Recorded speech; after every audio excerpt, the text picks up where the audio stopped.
There's a coffee on this list that sells for over $300 a pound. It has been eaten, digested, and passed through an animal before it reaches your cup, and people seek it out specifically for that reason. There's also one that requires you to drop a cube of cheese directly into your coffee, one that takes 2 hours to prepare and is considered a spiritual act, and one that went viral on TikTok in 2020, but had been made in homes across 3 other countries for decades before anyone noticed. These are 8 coffees most people have never heard of. And by the end of this video, you will never look at your morning cup the same way again. Let's start with the most expensive and most controversial cup on this list. Kopi Luwak. Kopi Luwak is made from coffee beans that have been eaten by an animal called the Asian palm civet, a small, cat-like creature native to Southeast Asia. The beans pass through its digestive system. Enzymes in its stomach break down proteins in the bean in a way that supposedly reduces bitterness and creates a smoother, more complex flavor. The beans are then collected from the droppings, cleaned, roasted, and sold. They sell for hundreds of dollars per pound. The original idea came from Indonesian farmers during Dutch colonial rule. They were forbidden from picking coffee for themselves, so they started collecting what civets had eaten in the wild instead. That workaround turned into one of the most sought-after coffees in the world. The problem today is that high demand has led to civets being kept in small cages and force-fed coffee berries, which is widely condemned by animal welfare groups. Truly wild, ethically sourced Kopi Luwak exists, but it's extremely rare and even more expensive. So the question is, would you try it? From a most expensive coffee in the world to one the strangest. Coffeeist. Coffeeist literally means coffee cheese in Finnish. The Sami people of northern Finland and Sweden have been drinking it for centuries. Here's how it works. You take a mild, squeaky cheese called Juustolipa, similar in texture to halloumi, cut it into cubes, and drop it directly into your cup of hot coffee. The cheese doesn't melt. It absorbs the coffee, softens slightly, and takes on its flavor. You drink the coffee first. Then you eat the cheese with a spoon. To most people hearing this for the first time, it sounds wrong. But people who've tried it say the flavor is surprisingly mild, and the cheese picks up a subtle coffee taste that works in a way that's hard to explain until you try it. Centuries of tradition usually means something is good. This one just takes trusting the process. Ethiopian Buna. Ethiopia is widely considered the birthplace of coffee. The legend traces back to a goat herder named Kaldi, who noticed his goats acting unusually energetic after eating berries from a particular tree. He tried them himself. The rest is history.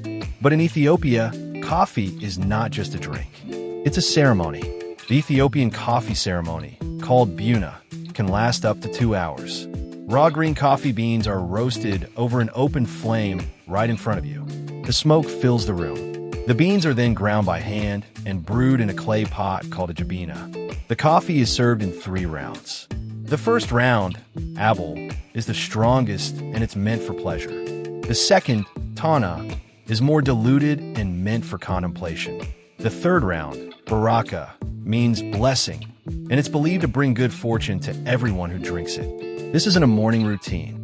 It's a ritual, and it's meant to be shared with neighbors and guests, not consumed alone while scrolling through a phone. There's something worth thinking about in that. Vietnamese egg coffee. Vietnamese egg coffee was invented out of necessity. It's 1946. Hanoi is in the middle of war.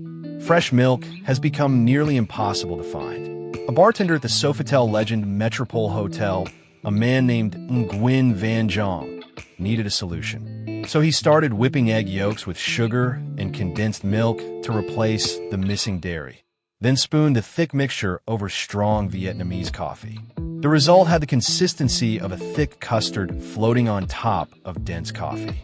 People who've tried to describe it as liquid tiramisu. The recipe became so popular that Nguyen Van Jong eventually opened his own cafe, Jong Cafe, which is still run by his family in Hanoi today. 8 decades later, the same recipe, the same cup. That's what a good idea looks like. Most people outside West Africa have never heard of this one. But in Senegal, it is the most consumed beverage in the entire country. Café Touba. Cafe Tauba is coffee brewed with a West African spice called salim pepper, also known as grains of salim, and sometimes cloves. The combination gives it a warm, spiced, slightly medicinal flavor that sits completely apart from any other coffee in the world. The drink is named after the holy city of Tauba in Senegal, and it's closely tied to the Murid Brotherhood, a large Islamic Sufi order founded there in the late 1800s. For many Senegalese people, drinking Cafe Tauba is not just a daily habit. It is a spiritual act connected to the teachings of the Brotherhood's founder, Sheikh Ahmadou Bamba. It's sold by vendors on street corners throughout the country, poured from large thermoses into small cups. Sacred and everyday at the same time. You won't find it on any Starbucks menu, but over 17 million people drink it every day. Bulletproof coffee. Bulletproof coffee is exactly what it sounds like. Coffee designed to feel indestructible. It's brewed coffee blended with grass-fed butter and MCT oil, which is a fat derived from coconut oil. No milk, no sugar, just fat. It was popularized by entrepreneur Dave Asprey around 2011 after he tried yak butter tea in Tibet and came back wanting to build something similar. It caught on fast, especially among people following keto and low-carb diets. The idea is that the fats provide slow, sustained energy without a blood sugar spike. Critics point out that replacing a meal with butter and oil strips out a lot of nutrients your body actually needs. Fans say they've never felt more focused in their lives. Whether it works or not, it became an entire brand and a cult following that is very loud about it on the internet. You already know someone who swears by this. Café Cubano. Café Cubano is a small, intensely sweet espresso shot that originated in Cuba. And the thing that makes it different is the espuma. Here's the technique. As the espresso begins to pour, you catch the very first drops, just the first few, and whip them together with sugar until they turn into a pale, thick, creamy paste. Then you let the rest of the shot pour over that paste. The result is a thick layer of caramel-colored foam on top of a strong, sweet espresso. The sugar is not added after. It's built into the drink from the very first drop. This drink is a daily ritual in Miami's Little Havana neighborhood, passed through generations and made the same way every morning. The technique is simple. The flavor is nothing like what you'd expect from a coffee that size. Small cup, enormous flavor. Dalgona coffee. Dalgona coffee went globally viral during the early months of lockdown. Equal parts instant coffee, sugar, and hot water whipped together until the mixture turns thick, pale, and fluffy, then spooned over cold milk. The foam floats. You stir it in before drinking. A South Korean actor named Jung Il-woo tried a version of it in Macau and talked about it on a TV show in early 2020. TikTok took it from there. Within weeks, people in over 50 countries were standing in their kitchens, whipping coffee with a fork for 15 minutes. Here's the part most people don't know. The same drink had existed for decades in India, Pakistan, and Libya, where it was called beaten coffee or whipped coffee. Made at home, never went viral. No one outside those communities had noticed. It took a global pandemic and a South Korean actor for the world to find out. Sometimes history is just a matter of timing.